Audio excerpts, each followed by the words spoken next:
एस-एस-बी interview बद्दल discussion करायचं झालं तर त्याच्यात सगळ्यात पहिली गोष्ट जी असते ती म्हणजे सायकोलॉजी टेस्ट.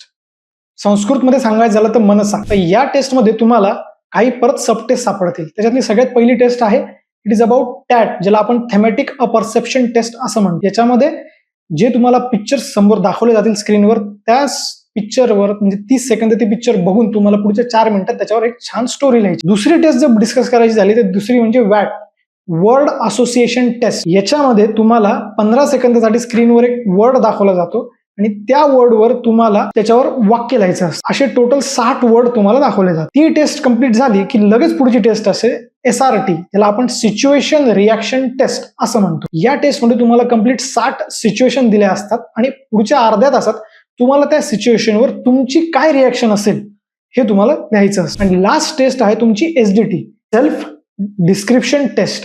तुम्हाला 5 प्रश्न दिले जातात. त्याच्यामध्ये तुम्हाला स्वतःबद्दल काय वाटतं, तुमच्या फॅमिलीला तुमच्याबद्दल काय वाटतं, तुमच्या फ्रेंड्सला तुमच्याबद्दल काय वाटतं, तुमच्या टीचर्सला तुमच्याबद्दल काय वाटतं आणि तुम्ही पुढच्या 5 वर्षात किंवा पुढच्या अपकमिंग फ्युचर प्लॅन्स काय आहेत. त्याच्यात तुम्हाला छोटे छोटे पॅसेजेस लिहायचे असतात विदिन नेक्स्ट 15 मिनिट्स. या तुमच्या कंप्लीट सायकोलॉजीच्या टेस्ट आहेत.